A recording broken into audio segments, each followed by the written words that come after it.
Good morning, good morning. Medyo late tayo nag-start kasi may bumili sa atin ng lupa. ng loam soil, lupa. Loam soil. Ay, sorry. Wait lang. Okay. So, yan. Late tayo nag-start. Habol tayo bago tayo maubusan ng oras na. Kamusta kayo? Today is, ano ba ngayon? Anong araw ngayon? Wednesday. Wednesday, October 4, 2023. And hindi ko maintindihan ko ng panahon. Pero parang gusto kong maglaba. Teka, ayusin ko muna yung camera natin, ha? Yan. So, mayroon tayong gagawin today. Samahan nyo ako. Gusto ko ipakita sa inyo. Tapos samahan nyo ako kung ito ba ay maging successful, maging palpak. Basta kasama ko kayo, ha? Pag naging palpak, kasi magkakasama tayo dito, ha?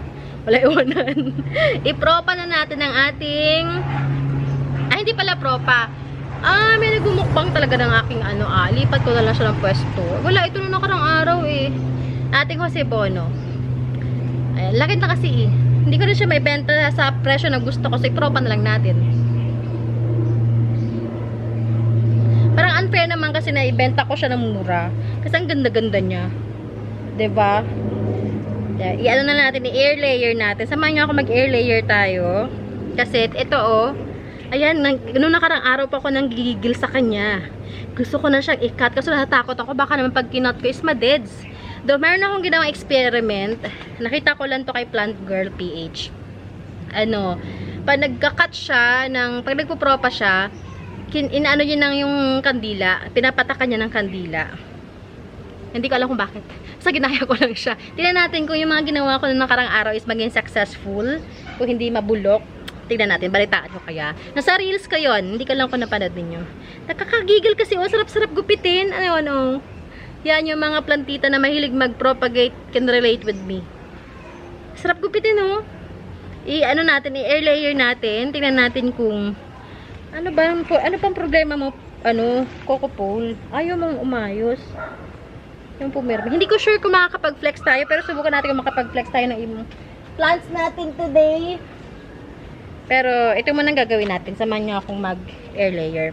Wala akong makita ang plastic cups kasi feeling ko na tapon ko na yata lahat. So, ito yung gamitin natin. Itong nursery na ito. Nursery pot. Check natin na. Kasi, tama, parang feeling ko tama lang din kasi nga, malaki yung, malalaki na yung ugat. Malambot lang naman gupitin to. So, just perfect enough. Just enough. Just enough. Samahan niya ako. Try natin na mag-air layer ng ating philodendron Jose Bono. Para maibenta ko sa inyo na mas mura. Kasi, mahal kasi ang bili ko ng nanay nito. Ay! Nakat ko yata lang. Nag-crack siya. Dinig ko nag-crack. Tatanggalin ko lang naman yung gitna para doon sa stem niya. So, kumusta kayo? Anong ulam nyo? Kami, bibili lang ako. Ayan. Ganyan siyang ginawa ko. Kinat ko ito para lang maisalpak namin ganun. So, ikakat nyo yung bottom para doon sa stem. And then, kuha tayo ng lupa. Kahit anong lupa, okay lang. Kung may mga sarili kayong mixture ng lupa, okay lang din. Pero kung meron kayong normally kasi ang advisable sa mga philodendron is meron talaga mga aroid na mga mixes, basta may term sila doon, pero ako kasi kung ano yung lupa na available ko, yun lang gagamitin ko. Wala naman masyadong arte sa lupa. Ang importante kasi sa akin is yung bang paano yung available, paano yung abot kamay natin. Huwag na tayo masyadong gumastos pa, pero kung wala naman kayong hindi kayo masyadong ano ba term doon? Kung wala kayong masyadong pakaalam sa gastos, sige go! Kung masyado kayong sa masyado kayo particular sa soil mixes, sige lang, okay lang din naman. Hingi tayo ng coco cubes dito sino to? Si Crystallinum. May puro coco cube siya eh. Yung iba coco cubes ang ginagamit. Hingi tayo lupa. Nasa aking lupa dito. Where is my soil? Here. Pahingi ako lupa. Hindi pala nakapag-ready ng lupa. Ang galing. Borrow tayo ng soil sa mga nandito. lang. Ibabalik ko din pala. Ikaw, tingnan ko lupa mo. Okay. So, start na tayo ha? Ilan na kailang minutes? 5 minutes na. 5 minutes na tayo. Okay, sana maging okay to. So, ay, ipapakita ko sa inyo pala. Wait, patay patungan. Oh, gamitin natin yung mga pots natin dito. Yeah. Para makita ninyo how I'm doing it. Ayan. Oh, just enough. Yung height. Kasi, ang bigat niya na kasi. Mabigat na siya eh. Kasi nga malaki na si Jose Bono. Sukat natin. Sukat-sukat. Ingatan natin yung stem. Ayun na nga, nabalik ko na yung isa. Try natin ha. Baka hindi maging successful itong pinagagawa ko. Baka lalo siyang madisgrasya. Kasi malago na yung ugat.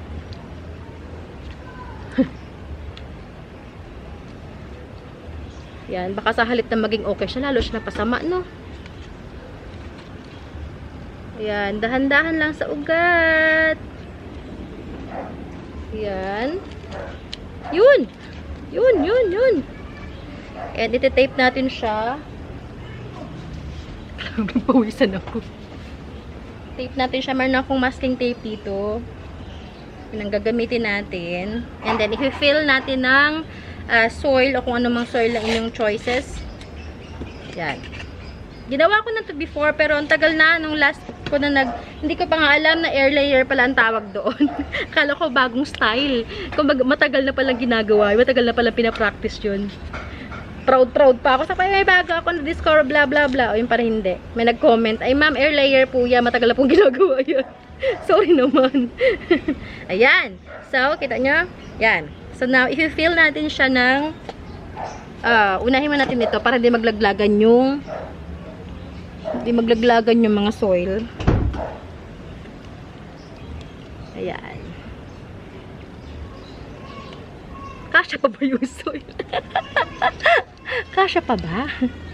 Hingi tayo. Pahingi ako ano ha? Sino ikaw nga? Crystallinum. Ayan. Ayan. Kulang pala, no? Dapat pala mas malaki pa yung ginamit ko kasi yung ugat niya is naglalab. Anyway. Tignan natin sa mga susunod na araw. Abangan natin. And then, lagyan na, i-fill natin siya ng konting soil. Ganyan na lang natin siya, oh. Teka nga. Para may angat natin ng konti. May tayo natin ng konti. I-masking tape natin sa hole. Yan. Pero bali. Yan.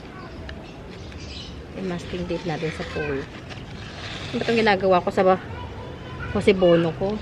Kung makapagreklamo lang to, kaya na pa ito nagreklamo sa akin. Sabi na, nahimik ako sa tabi, pinapakikaalman mo ako. Kasi natakot ako pag kinat ko lang siya ng basta at hindi maging successful yung propagation ko. Sayang, di ba? Malaking sayang. Yan. Yun.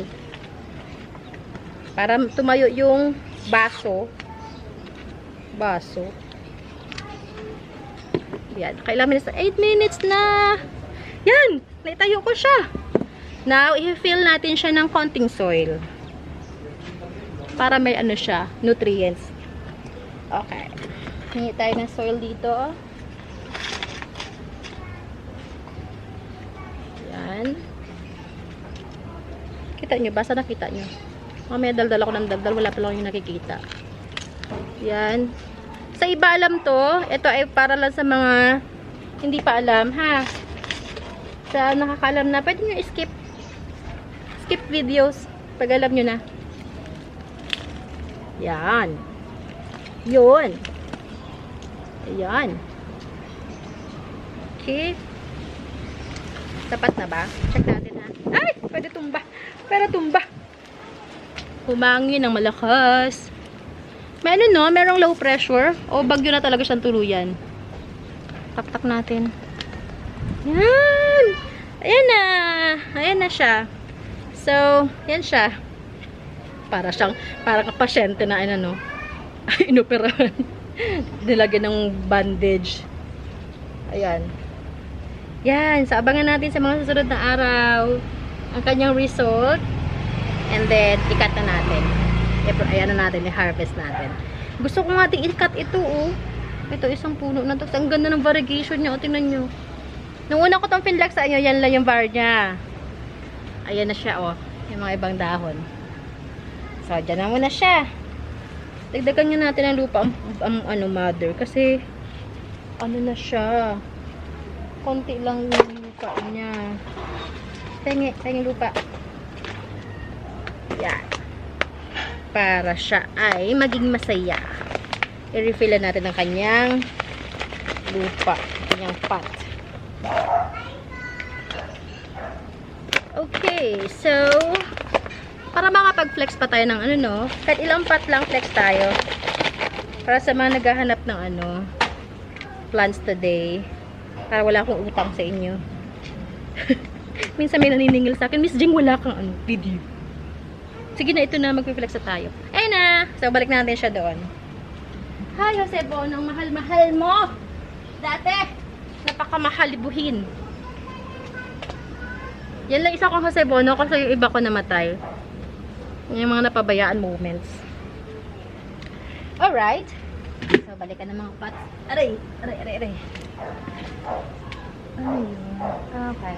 Okay, start na tayo. Makahabol pa tayo ng flexing, no? Ang dabit ko. Para ako, ano.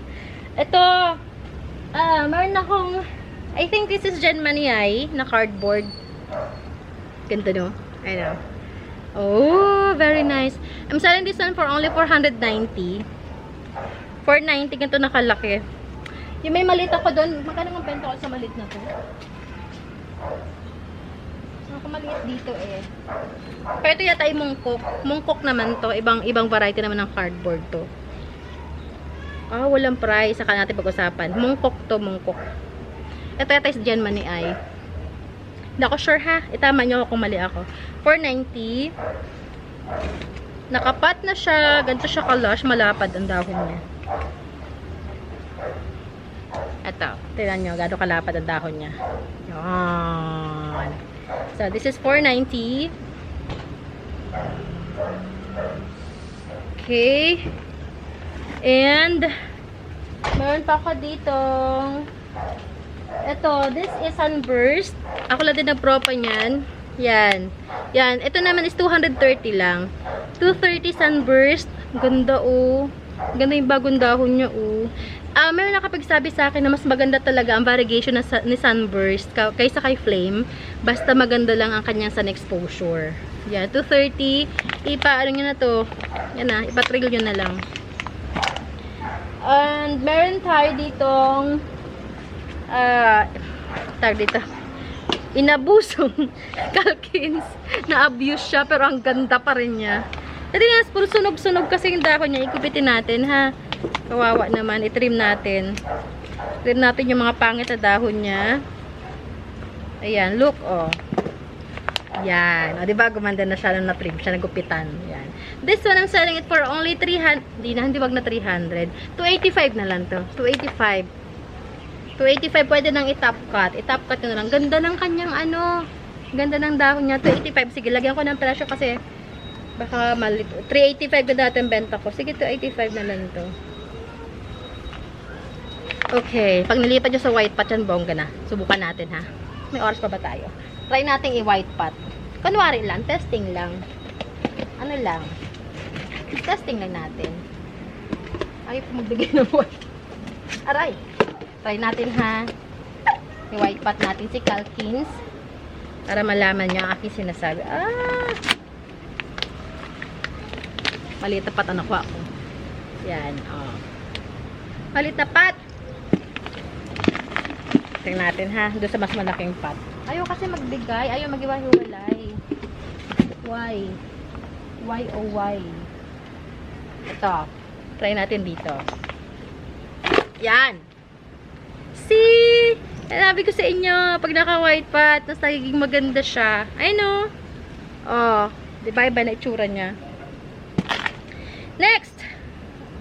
Pero pahabol pa tayo. Ito, hindi ko maala. Scorpion. Scorpion yata ito.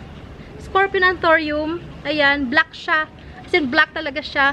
Basta, Scorpion yata, tama niyo ako sa mga magagaling sa Anthurium dyan. This one, I'm selling it for only 380. Parang naaano ako sa mga Anthuriums ngayon. Ayun ang ano ngayon, yung mga foliage. Yun yung sikat ngayon. Kaso ang mamahal pa, day. Libuhin pa, yung maliit, yung mga pink series. Ay, Diyos ko, kung ganyang kalinggit. 1,500. I cannot afford yet. Hindi ko pa siya afford. Sunod, bili tayo. Ito, baka may naghahanap. This is Epi Albo. Yan. Kahit 200 pesos na lang to. I-cut-cut nyo na lang para meron kayo. Pwede yung gawing mother. Ako lang din nagtanim kasi nun eh. And, ito, this is green ceratum or ring of fire. Ganyan kalash. Alam ko may presyo na to before. Sige, pwede ko itong ibenta sa inyo ng 350. 350 lang to, ha. Mahal to sa iba. May nakita ko nagla-live, mahal ang kanyang ceratum or ring of fire. Last pot. Pag last pot tayo. This is Red Congo. Malaki siya. Medyo may mga damage na yung, may mga sunburn na yung mga dahon niya kasi napabayaan ko sa arawan niya ito ng mga nakarang linggo, sobrang mainit. Yan. Ganito kalaki, ayan o. Yan. O kahit 380 na lang to. 380. Ganito kalaki. Kasi hindi siya masyado maganda. I-top cut yun na lang, tapos gawin yung mother. Pag hindi nakuha yun ang gagawin ko sa kanya, gagawin ko na siyang mother. Alright, that's it for today. Message nyo ako sa mga gustong bumili. Nasa description box naman natin ang ating Facebook page na link. And nandiyan din ang phone number ko. Nandiyan din ang aking Instagram. DM nyo ako. Yes, so yun lamang. I'll see you guys tomorrow. Basta okay ang panahon natin. And ipag-pray nyo yung ating na air layer na si Bono. Maging successful siya. Alright, bye everyone. God bless you all.